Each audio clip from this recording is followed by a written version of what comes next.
Nursing का abroad में क्या करियर स्कोप है, आज हम यही डिस्कस करने वाले हैं कि कैसे आप अब्रॉड जा सकते हो, यानी विदेशों में कैसे आप नर्स का काम कर सकते हो। चाहे आपने एएनएम किया हो, जीएनएम किया हो, बीएससी नर्सिंग किया हो, एमएससी नर्सिंग किया हो, नर्सिंग का कोई भी कोर्स अगर आपने किया है या कर रहे हो और आप फॉरेन जाने का सोच रहे हो तो ये वीडियो आपके लिए काफ़ी इंपॉर्टेंट है, क्योंकि इसमें मैं खर्चा भी आपको बताऊंगी कि कितना तक खर्चा लगेगा और कितनी तक सैलरी मिल सकती है, ठीक है, और जाने की क्या प्रोसेस रहती है, वो सारी बातें आज के वीडियो में हम डिस्कस करेंगे। ये पर्टिकुलर वीडियो नर्सिंग के लिए है। अगर आप इस तरह से किसी और कोर्स के लिए भी अब्रॉड करियर स्कोप जानना चाहते हो तो कमेंट करना। और जाने के लिए अगर आप एजुकेशन लोन लेना चाहते हो, वहाँ विदेशों से पढ़ाई करना चाहते हो आप, या अपने ही देश में रह के एजुकेशन लोन लेके पढ़ाई करना चाहते हो तो कमेंट कर देना एजुकेशन लोन। मैंने दोनों ही चीज़ों पे कंटेंट इकट्ठा करके रखे हैं, मैं आपको जल्द से जल्द वीडियो आप प्रोवाइड कर दूंगी। So let's discuss about nursing career scope in abroad, salary and expenses. Let's go. Hello everyone, welcome to Spark Up Classes. This is Suman Yadav. Nursing एक ऐसा फील्ड है जहां मतलब हर एक कंट्री में नर्सेस की ज़रूरत होती है। नर्स एक हॉस्पिटल अगर है तो उसमें डॉक्टर एक दो हो तब भी काम चल जाता है, लेकिन नर्सेस के नंबर्स ज़्यादा लगते हैं। सो नर्सिंग की जॉब अपॉर्चुनिटीज़ भी बहुत ज़्यादा रहती हैं, ना कि केवल इंडिया में बल्कि विदेशों में भी बहुत ज़्यादा रहती है। सो विदेशों में जाने की क्या प्रोसेस रहती है मैं आपको बताती हूँ। आपने इंडिया से अगर ANM, GNM, BSc nursing, MSc nursing कुछ भी कर रखा है तो भी आप विदेश जाने के लिए एलिजिबल हो, लेकिन उसके लिए कुछ कंडीशंस हैं। कंडीशन नंबर 1 है कि आपको देखना पड़ेगा कि आप किस देश में जाने का सोच रहे हो। जैसे मान लो आप अगर यूके जाने का सोच रहे हो, यूनाइटेड किंगडम, ठीक है, अमेरिका जाने का सोच रहे हो आप, तो ऐसे जगह पे इंग्लिश भाषा बोली जाती है, तो आपको इंग्लिश भाषा आनी चाहिए। और इंग्लिश भाषा का टेस्ट भी होगा। कौन सा टेस्ट होगा? अगर विदेश में जाना है इंग्लिश भाषाओं के लिए तो आपका international English language testing system यानी कि IELTS उसे कहा जाता है, ये एग्जाम आपको क्वालिफाई करना पड़ेगा। या फिर आप नर्सेस के लिए थोड़ा सा आसान पड़ता है, मतलब मेडिकल फील्ड में जो लोग हैं उनके लिए थोड़ा सा आसान एग्जाम होता है क्योंकि उसमें मेडिकल लैंग्वेज ज़्यादा पूछी जाती है, तो वो है ऑक्यूपेशनल इंग्लिश लैंग्वेज टेस्ट, जिसे OELT कहते हैं। ये सिर्फ मेडिकल वाले ही दे सकते हैं, यानी नर्सेज इसको दे सकते हैं। ये आपका आसान पड़ेगा एज कम्पेयर टू IELTS, ठीक है। सो अगर आप ऐसे देशों में जाना चाहते हो जहां इंग्लिश बोली जाती है तो आपको इंग्लिश लैंग्वेज का टेस्ट देना पड़ेगा। सेकेंडली, अगर आप किसी ऐसे देश में जाना चाहते हो जहां इंग्लिश नहीं बोली जाती, जैसे कि जापान में जापानीज़ बोली जाती है, चाइना में चाइनीज़ बोली जाती है, सो आपको वहाँ की भाषा सीखनी पड़ेगी। उसमें कोई डिप्लोमा कोर्स करो, कोई डिग्री कोर्स करो, उसके बाद जाके उनका एग्ज़ाम क्वालिफाई करो लैंग्वेज का, उसके बाद आप वहाँ पर जा सकते हो। सो लैंग्वेज एग्ज़ाम क्वालिफाई करना बहुत ज़्यादा ज़रूरी हो जाता है क्योंकि विदेशों में हिंदी नहीं बोली जाती, आप जानते हो, ठीक है। विदेशों में या तो इंग्लिश बोली जाती है या फिर अलग अलग कंट्री की अपनी खुद की लैंग्वेज है। तो जिस कंट्री में आप जाना चाहते हो वहाँ की कंट्री की लैंग्वेज आपको सीखनी पड़ेगी और उसमें एग्जाम क्वालिफाई करना पड़ेगा, तभी आप वहाँ कोई भी जॉब कर सकते हो, ठीक है। सो फिलहाल हम इंग्लिश लैंग्वेज की बात करेंगे क्योंकि कंफर्टेबल तो यही रहेगा कि आप इंग्लिश सीखो बजाय कि चाइनीज़, जापानीज़ के, है ना। कंफर्टेबल यही रहेगा कि आप इंग्लिश सीखो। तो हम यूके का एग्जांपल लेके चलेंगे कि यूनाइटेड किंगडम में अगर आपको जाकर के नर्सिंग का कोर्स करना है, वैसे किसी भी ऐसे देश में जहाँ इंग्लिश वैलिड है वो उस सबके लिए ये पूरी प्रोसेस वैलिड रहेगी जो मैं आपको बता रही हूँ, ठीक है। इंग्लिश आसान पड़ेगी, इसलिए ऐसे देशों में जाइए जहाँ इंग्लिश लगती हो, ठीक है, इंग्लिश बोली जाती हो, क्योंकि हिंदी तो कहीं नहीं बोली जाएगी, ठीक। तो इंग्लिश लैंग्वेज आपका आना ज़रूरी है। इंग्लिश लैंग्वेज टेस्ट आपको पास करना ही पड़ेगा। जब तक आप पास नहीं करते हो तब तक आप विदेशों में नहीं जा सकते, ठीक।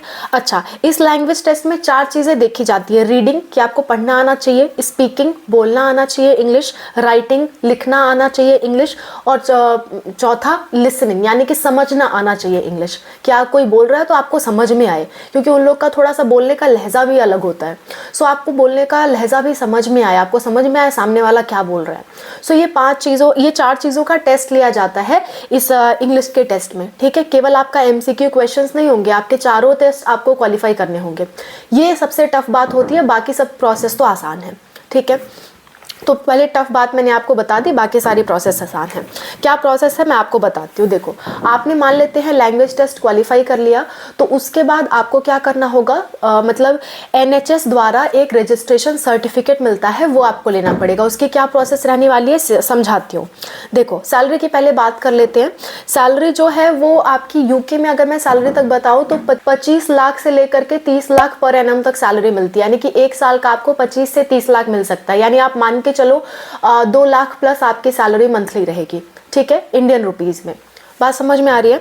सो ये कुछ सैलरी का रहता है। और एक्सपीरियंस अगर आपके पास नहीं है तो भी जा सकते हो, एक्सपीरियंस है तो भी जा सकते हो। ऐसा नहीं है कि बिना एक्सपीरियंस वाले नहीं जा सकते हैं, विदाउट एक्सपीरियंस भी आप जा सकते हो। कोई भी हॉस्पिटल में आप जाओगे तो वहाँ वो खुद ट्रेनिंग कुछ टाइम तक आपको कराएंगे। सो क्या क्या करना है स्टेप बाय स्टेप बताती हूँ। मेरा सजेशन होगा कि आप किसी एजेंसी के थ्रू जाओ, जैसे बहुत सारी एजेंसीज होती हैं, लेकिन ट्रस्ट वाली एजेंसी के थ्रू जाना, जिसका पूरा नाम पता एड्रेस आपके पास हो, ऐसी एजेंसी के पास जाना। मैं एजेंसी का नाम नहीं ले सकती क्योंकि ये एडवर्टाइजमेंट हो जाएगा और मान लो कल को कुछ वो धोखाधड़ी करे तो फिर आप हम पे इल्ज़ाम लगाओगे। सो एजेंसी का नाम मैं नहीं बता रही हूँ, आप अपने आसपास सर्च करो, मतलब जो भी जानकार लोग हैं उनसे सर्च करो कि विदेशों में जाने के लिए कौन कौन सी एजेंसीज है। खासकर जितने भी महानगर हैं, दिल्ली हो गया, कानपुर हो गया, लखनऊ हो गया, तो ऐसे जगह आपको एजेंसीज मिल जाएंगे। सो आपको वहाँ कॉन्टैक्ट करना पड़ेगा, वहाँ के थ्रू अगर आप जाओगे तो आसान पड़ेगा आपको, ठीक है। अच्छा, तो वो एजेंसीज आपका कांटेक्ट कराएंगी। कांटेक्ट कराने के बाद मतलब पहले क्या होगा, इंटरव्यू होगा, ठीक है। इंटरव्यू अरेंज करवाते हैं वो हॉस्पिटल्स के साथ। इंटरव्यू आप क्वालिफाई करते हो। इंटरव्यू में क्या पूछा जाएगा, थोड़ी आपकी बेसिक नॉलेज और इंग्लिश का हाव भाव आपसे पूछा जाएगा, आपकी डिग्री वगैरह पूछी जाएगी, ठीक है।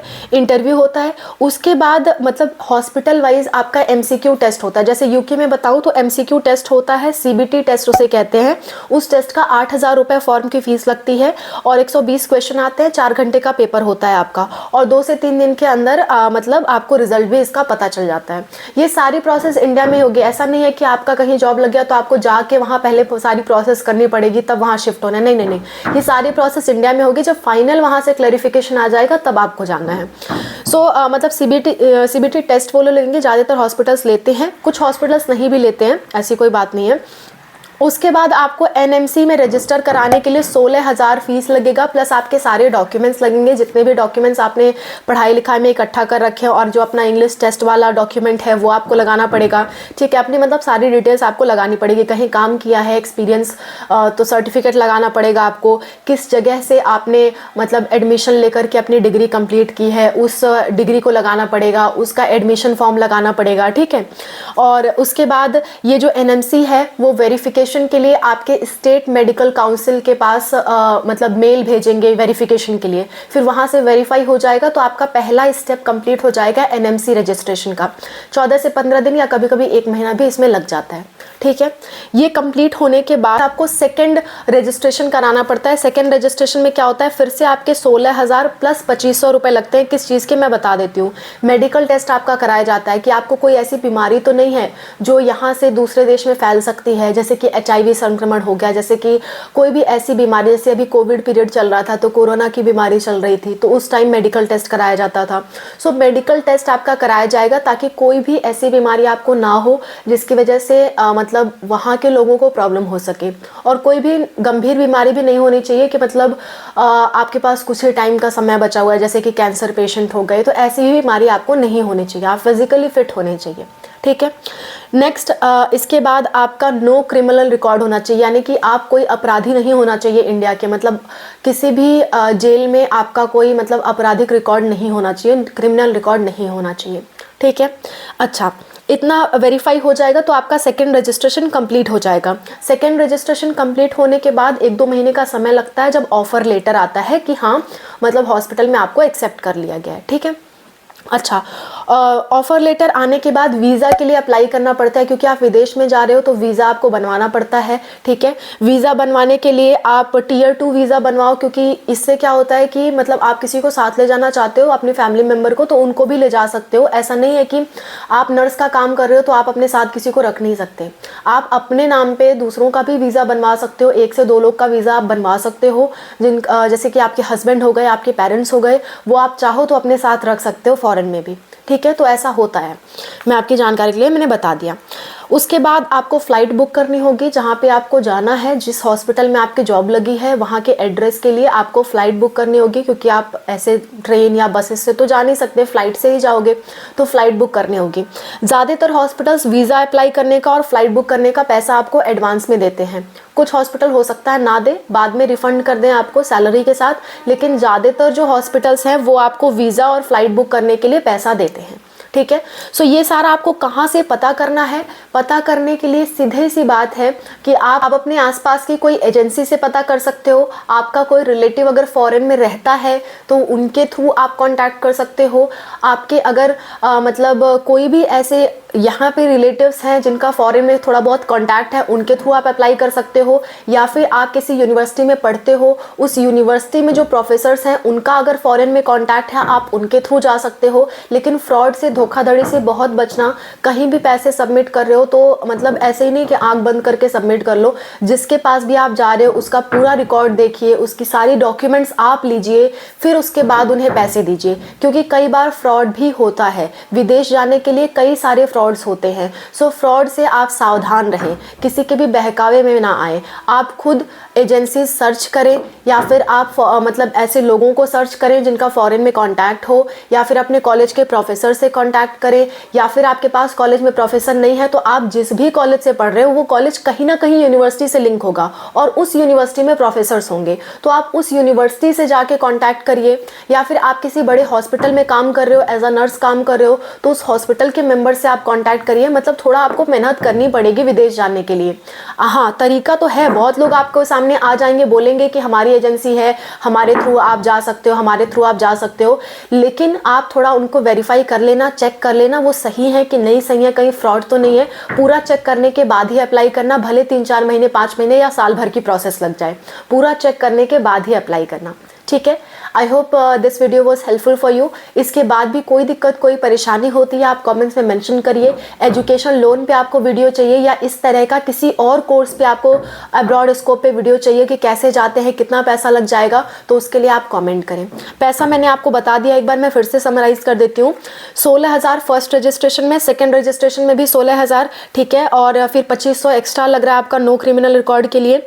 उसके बाद आपका वीज़ा अप्लाई करने में और फ्लाइट बुक करने में जो खर्चा लगे, ठीक है, डिपेंड करता है कि आप कहाँ से फ्लाइट बुक कर रहे हो, कौन से एयरवेज से फ्लाइट बुक कर रहे हो, तो उसमें भी आपका 30 से 40 हज़ार का खर्चा आ सकता है। यानी ओवरऑल अगर मोटा मोटी बता के चलूँ तो 1 लाख तक का आपका खर्चा आएगा, ठीक है।